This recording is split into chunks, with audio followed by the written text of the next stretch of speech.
Finite ഓട്ടോമേറ്റ വിത്ത് output. ഇതുവരെ നമ്മൾ നോക്കിയ ഓട്ടോമേറ്റ എന്ന് പറയുന്നത് DFA, NFA, എപ്സിലോൺ NFA ആയിരുന്നു. ഈ DFA ആയാലും എപ്സിലോൺ NFA ആയാലും NFA ആയാലുമുള്ള പ്രത്യേകത, ഈ ഓട്ടോമേറ്റകൾക്കൊന്നും ഒരു ഔട്ട്പുട്ടിനെ പ്രൊവൈഡ് ചെയ്യുന്നില്ല. അതായത് നമ്മൾ ഈ 3 ഓട്ടോമേറ്റകളും ലാംഗ്വേജ് അക്സെപ്റ്റേഴ്സ് ആയിട്ടായിരുന്നു യൂസ് ചെയ്തത്. നമ്മളൊരു സ്ട്രിങ്ങിനെ കൊടുക്കുന്നു, ആ സ്ട്രിങ്ങിനെ ഓട്ടോമേറ്റ അക്സെപ്റ്റ് ചെയ്യുമോ റിജക്റ്റ് ചെയ്യുമോ, ഇതായിരുന്നു ഇതിൻ്റെ ഔട്ട്പുട്ട്. അല്ലാതെ ഒരു പർട്ടിക്കുലർ ഔട്ട്പുട്ടൊന്നും തരുന്നില്ലായിരുന്നു. അപ്പോൾ നമുക്കിനി അടുത്തത് പഠിക്കാനുള്ളത് ഔട്ട്പുട്ട് തരുന്ന ഓട്ടോമേറ്റകൾ. അപ്പം അത് 2 ടൈപ്പാണ്, മീലി മെഷീനും മൂർ മെഷീനും. ഒരു മീലി മെഷീനെ എങ്ങനെ റെപ്രസെൻ്റ് ചെയ്യാമെന്ന് ചോദിച്ചു കഴിഞ്ഞാൽ, നമ്മുടെ മെഷീൻ M1 ആണെങ്കിൽ അതിനെ ഒരു 6 സ്റ്റെപ്പിൾസായിട്ട് നമുക്ക് റെപ്രസെൻ്റ് ചെയ്യാം. Q, sigma, delta, del, lambda, Q0. Moore മെഷീനും ഇതേ ഡെഫിനിഷൻ തന്നെയാണ്. അതിനകത്ത് Q എന്താണെന്ന് ചോദിച്ചാൽ നമ്മൾ പ്രീവിയസ്ലി നോക്കിയ ഓട്ടോമേറ്റയിലെ അതേ ഡെഫിനിഷൻ തന്നെയാണ്. Q finite set of States ആണ്. സിഗ്മ എന്ന് പറയുന്നത് നമ്മുടെ input alphabet, finite non empty set of input symbols. Delta finite set of output symbols. Output തരാത്ത ഓട്ടോമേറ്റയിൽ DFAയിലും NFAയിലും എപ്സിലോൺ NFAയിലും ഇല്ലാത്ത 2 പുതിയ പാരാമീറ്റേഴ്സ് ഇവിടെയുണ്ട്, ഡെൽറ്റയും ലാംഡയും. ഇതിന് മുമ്പ് നമ്മൾ കണ്ടുകൊണ്ടിരുന്ന capital F set of final states ഇവിടെ ഇല്ല. ഇതാണ് മീലി മെഷീനും മൂർ മെഷീനും നമ്മുടെ DFA, NFA, എപ്സിലോൺ NFAയുമായിട്ടുള്ള ഒരു വ്യത്യാസം. അപ്പം ഡെൽറ്റ എന്ന് പറയുന്നത് ഔട്ട്പുട്ട് സിമ്പിൾസിൻ്റെ ഫൈനൈറ്റ് സെറ്റ്, അല്ലെങ്കിൽ നമുക്ക് ഔട്ട്പുട്ട് ആൽഫബറ്റ് എന്ന് പറയാം. ഡെൽ എന്ന് പറയുന്നത് നമ്മുടെ ട്രാൻസിഷൻ ഫങ്ഷൻ, അതായത് ഒരു സ്റ്റേറ്റിൽ നിൽക്കുമ്പോൾ ഒരു ഇൻപുട്ടിനെ റീഡ് ചെയ്ത് കഴിഞ്ഞാൽ വേറൊരു സ്റ്റേറ്റിലേക്ക് പോകുന്നു. Q0 initial state. ലാംഡ എന്ന് പറയുന്നത് ഔട്ട്പുട്ട് ഫങ്ഷൻ. അപ്പം ഡെഫിനിഷൻ നോക്കിക്കഴിഞ്ഞാൽ മീലി മെഷീൻ്റെ ഡെഫിനിഷനും മൂർ മെഷീൻ്റെ ഡെഫിനിഷനും സെയിം ആണ്. ഈ മീലി മെഷീനും മൂർ മെഷീനും തമ്മിലുള്ള വ്യത്യാസം എന്ന് പറയുന്നത് പ്രധാനമായിട്ടും ഈ ഔട്ട്പുട്ട് ഫങ്ഷൻ ലാംഡയിലാണ്. മീലി മെഷീനിൽ ലാംഡ എന്താണെന്ന് ചോദിച്ചു കഴിഞ്ഞാൽ, ലാംഡയെ നമുക്ക് ഇങ്ങനെ ഡിഫൈൻ ചെയ്യാം. ഒരു സ്റ്റേറ്റിൽ നിൽക്കുമ്പോൾ ഒരു ഇൻപുട്ട് റീഡ് ചെയ്യുമ്പോൾ ഒരു ഔട്ട്പുട്ടിനെ പ്രൊവൈഡ് ചെയ്യും അല്ലെങ്കിൽ ജനറേറ്റ് ചെയ്യും. അപ്പോൾ അതായത് മീലി മെഷീനിലെ ഔട്ട്പുട്ടിനെ ഡിറ്റർമൈൻ ചെയ്യുന്നത് ആ മെഷീനിൽ നിൽക്കുന്ന പ്രസൻറ്റ് സ്റ്റേറ്റും ആ പ്രസൻറ്റ് സ്റ്റേറ്റിൽ റീഡ് ചെയ്ത സിമ്പലും, ഇൻപുട്ട് സിമ്പലും.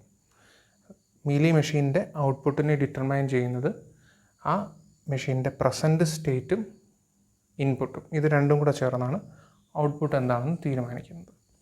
മൂർ മെഷീൻ്റെ കേസിലാണെങ്കിലോ അവിടെ ഇൻപുട്ടിനെ കൺസിഡർ ചെയ്യുന്നില്ല. ഇപ്പോൾ നിൽക്കുന്ന സ്റ്റേറ്റ് എന്താണോ ആ സ്റ്റേറ്റിന് കറസ്പോണ്ടിങ് ആയിട്ടൊരു ഔട്ട്പുട്ട്. ഇതാണ് മീലി മെഷീനും മൂർ മെഷീനും തമ്മിലുള്ള പ്രധാന വ്യത്യാസം. മീലി മെഷീൻ്റെയും മൂർ മെഷീനും ഉള്ള ഒരു എക്സാമ്പിളാണിത്. ഇത് മീലി മെഷീൻ്റെ എക്സാമ്പിൾ, ഇത് മൂർ മെഷീൻ്റെ എക്സാമ്പിൾ. ഒരേ ട്രാൻസിഷൻ, ഏകദേശം ഒരേ ട്രാൻസിഷൻ ഡയഗ്രാം തന്നെയാണ്. 2 മെഷീനും 2 സ്റ്റേറ്റുകൾ, Q0യും Q1ഉം. ഇവിടെ നോക്കിയേ, മീലി മെഷീൻ്റെ കേസിൽ ഇനിഷ്യൽ സ്റ്റേറ്റ് എന്ന് പറയുന്നത് Q0 ആണ്. Q0യിൽ നിൽക്കുമ്പോൾ 0 എന്ന് പറയുന്ന ഇൻപുട്ടിനെ റീഡ് ചെയ്ത് കഴിഞ്ഞാൽ എന്ത് ചെയ്യും? Q0യിൽ തന്നെ കണ്ടിന്യൂ ചെയ്യും. ട്രാൻസിഷൻ Q0യിലേക്ക് തന്നെ. അപ്പോൾ ഈ മെഷീൻ പ്രൊഡ്യൂസ് ചെയ്യുന്ന ഔട്ട്പുട്ടാണ് B. Q0യിൽ നിൽക്കുമ്പോൾ 0 എന്ന് പറയുന്ന ഇൻപുട്ടിനെ റീഡ് ചെയ്യുമ്പോൾ മെഷീൻ പ്രൊഡ്യൂസ് ചെയ്യുന്ന ഔട്ട്പുട്ടാണ് B. Q0യിൽ നിൽക്കുമ്പോൾ 1 എന്ന് പറയുന്ന ഇൻപുട്ടിനെ റീഡ് ചെയ്യുമ്പോൾ സ്റ്റേറ്റ് Q0യിൽ നിന്നും Q1ലേക്ക് ചേഞ്ച് ചെയ്യും, ട്രാൻസിഷൻ നടക്കുന്നു. അതേപോലെ തന്നെ അവിടെ പ്രൊഡ്യൂസ് ചെയ്യുന്ന ഔട്ട്പുട്ടാണ് A. Q1ൽ ഇപ്പോൾ മെഷീൻ നിൽക്കുന്നു. Q1ൽ നിൽക്കുമ്പോൾ 0 എന്ന ഇൻപുട്ട് റീഡ് ചെയ്യുമ്പോൾ Q0യിലേക്ക് ട്രാൻസിഷൻ നടത്തുന്നു. Q1ൽ 0 റീഡ് ചെയ്യുമ്പോൾ പ്രൊഡ്യൂസ് ചെയ്യുന്ന ഔട്ട്പുട്ടാണ് B. Q1-ൽ 1 റീഡ് ചെയ്യുമ്പോൾ ജനറേറ്റ് ചെയ്യുന്ന ഔട്ട്പുട്ടാണ് എ. Q1-ൽ 1 റീഡ് ചെയ്യുമ്പോൾ ആ സ്റ്റേറ്റിലേക്ക് തന്നെ ട്രാൻസിഷൻ. അപ്പോൾ മീലി മെഷീൻ്റെ കേസിൽ ഔട്ട്പുട്ടിനെ ഡിറ്റർമൈൻ ചെയ്യുന്നത് ഏത് സ്റ്റേറ്റിൽ ഇപ്പോൾ നിൽക്കുന്നു, ആ സ്റ്റേറ്റിൽ നിൽക്കുമ്പോൾ ഏത് ഇൻപുട്ട് റീഡ് ചെയ്യുന്നു. ഇപ്പോൾ Q1-ൽ നിൽക്കുന്നു, 0 ആണ് റീഡ് ചെയ്യുന്നതെങ്കിൽ Q1-ൽ 0 റീഡ് ചെയ്യുമ്പോൾ ബി ആണ് ഔട്ട്പുട്ട്. ഇപ്പോൾ Q1-ൽ നിൽക്കുന്നു, Q1-ൽ 1 റീഡ് ചെയ്യുമ്പോൾ എ ആണ് ഔട്ട്പുട്ട്. അപ്പോൾ അതാണ് നമ്മൾ ലാംഡയുടെ ഡെഫിനേഷൻ പറഞ്ഞത്. Q1-ൽ നിൽക്കുമ്പോൾ 0 റീഡ് ചെയ്ത് കഴിഞ്ഞാൽ ഔട്ട്പുട്ട് എന്ന് പറയുന്നത് ബി ആണ്. ഇപ്പോൾ നിൽക്കുന്ന സ്റ്റേറ്റ് ഇൻപുട്ട്. പ്രസൻറ്റ് സ്റ്റേറ്റും അല്ലെങ്കിൽ കറണ്ട് സ്റ്റേറ്റും ഇൻപുട്ടുമാണ് ഔട്ട്പുട്ടിനെ ഡിറ്റർമൈൻ ചെയ്യുന്നത്. ഇവിടെ ഇൻപുട്ട് ആൽഫബറ്റ് ഏതാണ്? 0,1. ഔട്ട്പുട്ട് ആൽഫബറ്റ് ഏതാണ്? A, P.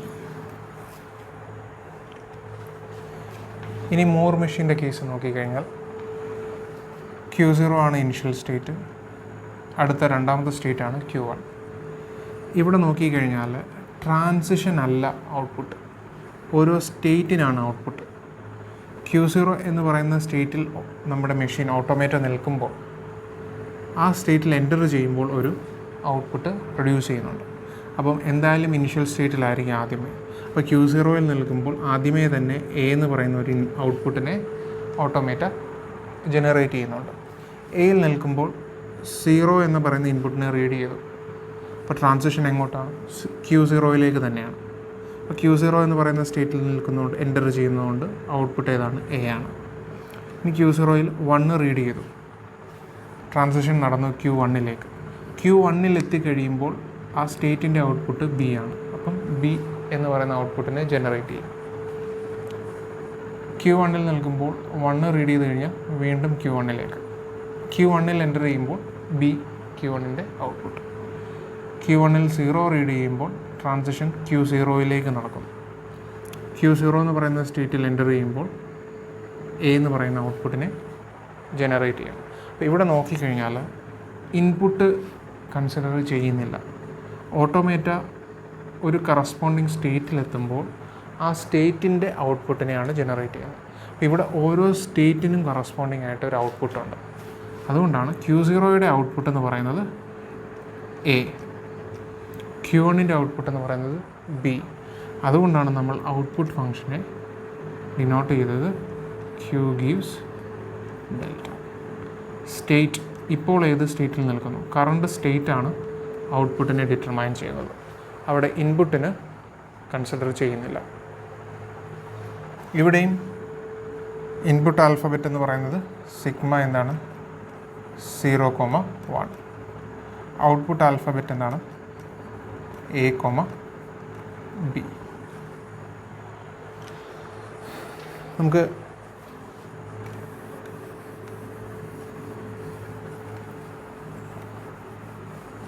ഒരു എക്സാമ്പിൾ നോക്കാം.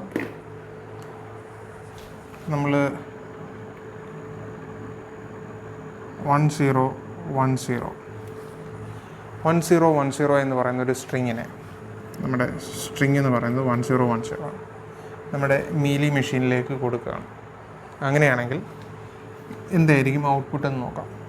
ആദ്യം Q0-ലായിരിക്കും നിൽക്കുന്നത്, ഇനിഷ്യൽ സ്റ്റേറ്റിലായിരിക്കും നിൽക്കുന്നത്.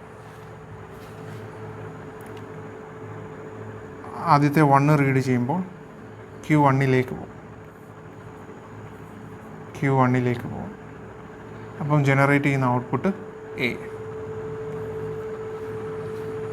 ഇനി Q1-ൽ വെച്ച് 0 റീഡ് ചെയ്യുമ്പം Q0-ലേക്ക് പോകും. അപ്പോൾ ജനറേറ്റ് ചെയ്യുന്ന ഔട്ട്പുട്ട് ബി. ഇനി അടുത്ത 1 റീഡ് ചെയ്യുമ്പോൾ Q0-ൽ 1 റീഡ് ചെയ്യുമ്പോൾ വീണ്ടും Q1-ലേക്ക് പോകും. അപ്പോൾ അവിടുത്തെ ഔട്ട്പുട്ട് എ.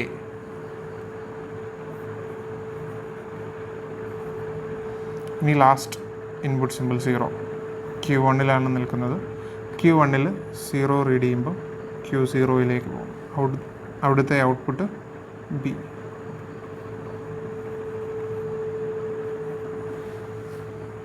അപ്പോൾ ഇവിടെ നമുക്ക് കിട്ടുന്ന ഔട്ട്പുട്ട് എന്താണ്? A B. ഇനി മൂർ മെഷീനിൽ നമ്മൾ 1010 എന്നുള്ള ഇൻപുട്ടിനെ കൊടുക്കുകയാണ്. മെഷീൻ ഇനിഷ്യലി നൽകുന്നത് സ്റ്റാർട്ടിംഗ് സ്റ്റേറ്റായ Q0-യിലായിരിക്കും.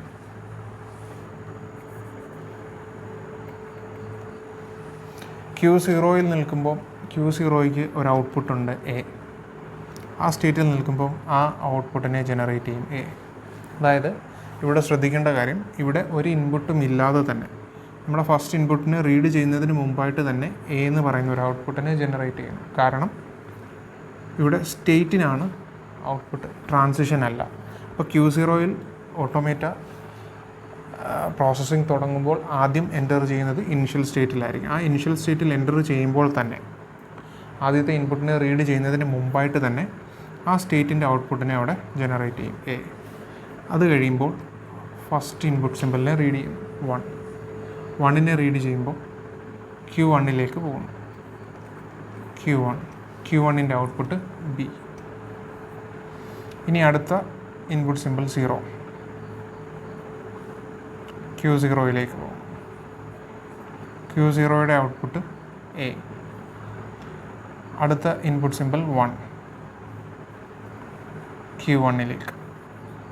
അവിടുത്തെ output B. Last input simple 0 read ചെയ്യുമ്പം Q1-ൽ നിന്നും Q0-യിലേക്ക് പോകുന്നു. അവിടുത്തെ ഔട്ട്പുട്ട് എ. ഇവിടെ നമുക്ക് കിട്ടിയ ഔട്ട്പുട്ട് എന്ന് പറയുന്നത് എ ബി എ.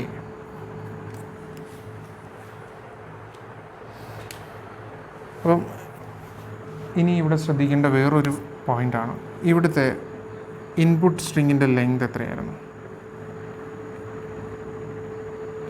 4. ഔട്ട്പുട്ട് സ്ട്രിങ്ങിൻ്റെ ലെങ്തോ 4. അപ്പോൾ ഇവിടുത്തെ കണ്ടീഷൻ, ഇൻപുട്ട് സ്ട്രിങ്ങിൻ്റെ ലെങ്ത് n ആണെങ്കിൽ ഔട്ട്പുട്ട് സ്ട്രിങ്ങിൻ്റെ ലെങ്തും n ആയിരിക്കും. ഇവിടെ നോക്കിയേ, ഇൻപുട്ട് സ്ട്രിങ്ങിൻ്റെ ലെങ്ത് എത്രയാണ്? 4 ആണ്. ഔട്ട്പുട്ട് സ്ട്രിങ്ങിൻ്റെ ലെങ്തോ 5 ആണ്. അപ്പം മൂർ മെഷീൻ്റെ കേസിൽ ഇൻപുട്ട് സ്ട്രിങ്ങിൻ്റെ ലെങ്ത് n ആണെങ്കിൽ ഔട്ട്പുട്ട് സ്ട്രിങ്ങിൻ്റെ ലെങ്ത് n+1 ആയിരിക്കും എല്ലാ കേസിലും. ആ ഒരു സിമ്പിളും കൂടെ എക്സ്ട്രാ വരാൻ കാരണം എന്താണ്? ഇനിഷ്യൽ സ്റ്റേറ്റിൽ നിൽക്കുമ്പോൾ തന്നെ ഫസ്റ്റ് ഇൻപുട്ടിനെ റീഡ് ചെയ്യുന്നതിന് മുൻപായിട്ട് തന്നെ ഒരു ഔട്ട്പുട്ടിനെ ജനറേറ്റ് ചെയ്യുന്നുണ്ട്. ഇത് മീലി മെഷീനും മൂർ മെഷീനും തമ്മിലുള്ള വേറെ ഒരു ഡിഫറൻസ്. ഇനി ഇവിടെ ശ്രദ്ധിക്കേണ്ട കാര്യം, DFAയോ NFAയോ എപ്സിലോൺ NFAയോ പോലെ മീലി മെഷീനിലും മൂർ മെഷീനിലും ഫൈനൽ സ്റ്റേറ്റ് എന്ന് പറയുന്നൊരു കോൺസെപ്റ്റ് ഇല്ല. DFAയുടെയും NFAയുടെയും എപ്സിലോൺ NFAയുടെയും കേസിൽ നമ്മളൊരു സ്ട്രിങ്ങിനെ 1010 എന്ന് പറയുന്ന ഒരു സ്ട്രിങ്ങിനെ കൊടുത്തു കഴിഞ്ഞാൽ ലെഫ്റ്റ് മോസ്റ്റ് എൻഡിൽ നിന്നും റൈറ്റ് മോസ്റ്റ് എൻഡിലേക്ക് സിമ്പിൾ ബൈ സിമ്പിളായിട്ട് 1 simple at a time process ചെയ്ത് പോകുന്നു. ലാസ്റ്റ് സിമ്പിളിനെയും പ്രോസസ്സ് ചെയ്ത് കഴിയുമ്പോൾ ഓട്ടോമേറ്റ ഏതെങ്കിലും ഒരു ഫൈനൽ സ്റ്റേറ്റിലാണെങ്കിൽ ആ സ്ട്രിങ്ങിനെ അക്സെപ്റ്റ് ചെയ്യും, അല്ലെന്നുണ്ടെങ്കിൽ ആ സ്ട്രിങ്ങിനെ റിജക്റ്റ് ചെയ്യും. ഇവിടെ മീലി മെഷീൻ്റെയും മൂർ മെഷീൻ്റെയും കേസിൽ നമ്മുടെ സ്ട്രിങ്ങിനെ പ്രോസസ്സ് ചെയ്യും. നമ്മൾ ഇൻപുട്ടായിട്ട് കൊടുക്കുന്ന സ്ട്രിങ്ങിനെ ലെഫ്റ്റ് മോസ്റ്റ് സിമ്പിളിൽ നിന്നും റൈറ്റ് മോസ്റ്റ് സിമ്പിളിലേക്ക് 1 simple at a time read ചെയ്ത് പ്രോസസ്സ് ചെയ്ത് പോകും. അവസാനത്തെ സിമ്പിളിനെയും പ്രോസസ്സ് ചെയ്യുമ്പോൾ ഓട്ടോമേറ്റ എവിടെയാണോ നിൽക്കുന്നത് അവിടം വരെയുള്ള ഔട്ട്പുട്ടിനെ ജനറേറ്റ് ചെയ്യും. അപ്പം Q0-യിലാവാം Q1-ലാവാം, ഏത് സ്റ്റേറ്റിലാണ് എന്നുള്ളത് ഇവിടെ പ്രസക്തമല്ല. അതുവരെയുള്ള ഔട്ട്പുട്ടിനെ ജനറേറ്റ് ചെയ്യുന്നു, അതാണ് ഇവിടെ നോക്കുന്നത്. അപ്പം മീലി മെഷീനും മൂർ മെഷീനും തമ്മിലുള്ള ഡിഫറൻസസ് അത് എന്താണെന്നുള്ളത് നോക്കാം.